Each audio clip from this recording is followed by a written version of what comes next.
During the past 12 months of war, Ukrainians have demonstrated their courage and resilience in countless ways. One group of artists is responding the best way they know how, through dance, bringing their work and their stories to world stages. Jeffrey Brown profiles the United Ukrainian Ballet for our Arts and Culture series, Canvas. Giselle, one of the most beloved ballets in the classical repertoire. Gorgeous music and movement, a story of romance and loss.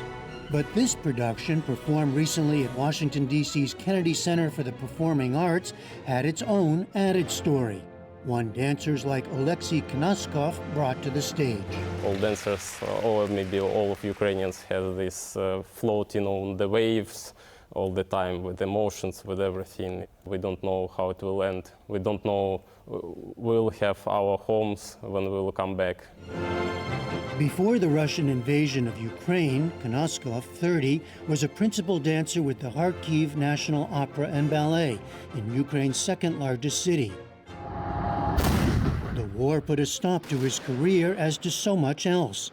More important, it has threatened his homeland and the lives of his loved ones, most of whom remain in Donetsk, where he grew up. Now he's one of more than 60 professional dancers from theaters throughout Ukraine, living in exile in The Hague in the Netherlands, joined as the United Ukrainian Ballet. My soul is like broken. Several of them danced amid the rubble at home to highlight the mission of the new group. The only thing that could save me, it's dancing. Knaskov and the other male dancers were given special permission by the government to leave Ukraine to take part in this project, an acknowledgement of their importance as cultural ambassadors. People see us like bones and like blood. Like real flesh and blood human beings. Yes. Not on screen, some when they watch news, but when you see these real people on the stage, you can maybe understand them, feel their emotions, and in some way unite it with them, some way connect with them. 20-year-old Vladislava Ignatenko grew up in Kharkiv, where her family remains. She had just begun her dancing career in Odessa when the war broke out. We're really trying to help each other, and we understand each other more than everyone else at this time. So I think it's really powerful community for us to share our emotions and to help each other, to work on the same project. Sharing emotions. Everybody has difficult, painful emotions now. That's why. But also it's really nice when people, after performance, think about how to help our country or maybe check on something what happened there much more, to donate, to help, to ask Ukrainian people how it is. It's really nice to communicate like this. When we had this idea, we never thought it would be this. It would never become this big. The United Ukrainian Ballet was begun last year by Dutch ballerina Ichone de Jong, who serves as the company's artistic director. This is my room.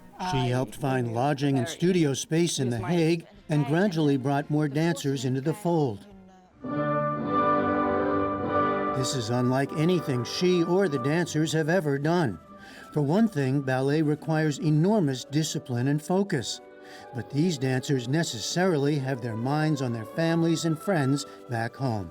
I try to have conversations with them where I said to them, maybe just 10 minutes or just 15 minutes during class, just, focus on you, focus on what you're doing with your body and give yourself a little break. It's, of course, a very difficult question to ask. But after a few months, I could feel that they were getting a little bit more comfortable and a little bit more at ease with just dancing. There's a psychology to this project that you probably have never experienced yourself. No, and I don't think there's a rule book for it. If you have any sense of fairness, of what's right, what's wrong, I think that's only choice. Ukraine is fighting for freedom and democracy. The biggest name involved with the United Ukrainian Ballet is Alexei Ratmansky, a one-time director of Moscow's famed Bolshoi Ballet, today one of the world's most renowned choreographers. The company is performing his version of Giselle, which restores some of the movement and other features of the original 19th century French ballet.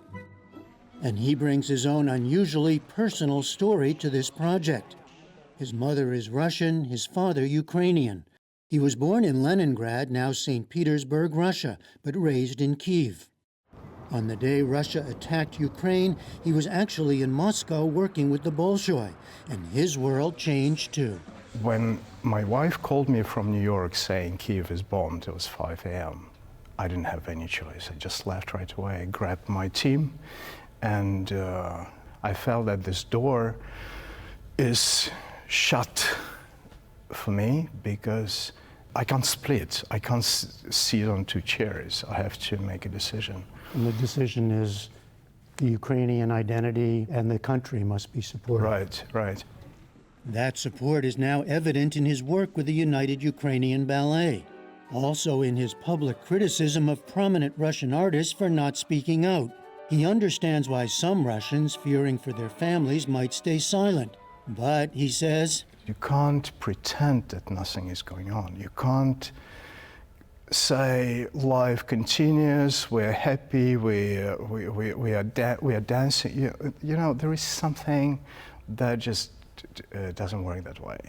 You're selling yourself to the wrong person. You're on the wrong side. For the Ukrainian dancers, of course, there is also no question of the right and wrong side. And for them, being able to dance is part of their identity, stripped away by the war. In some way, when I came on stage in Netherlands first time, it was almost half year pass after beginning of the war. It was in August. I felt that my life came back to me, that I begin to live again.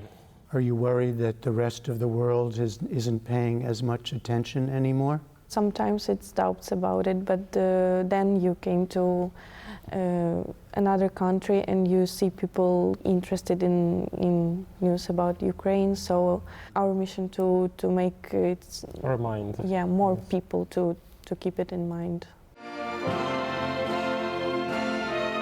The group ends each performance by singing the Ukrainian national anthem. For the PBS NewsHour, I'm Jeffrey Brown at Washington, D.C.'s Kennedy Center for the Performing Arts. And you can watch more of our stories on the war in Ukraine over the past year on our YouTube page.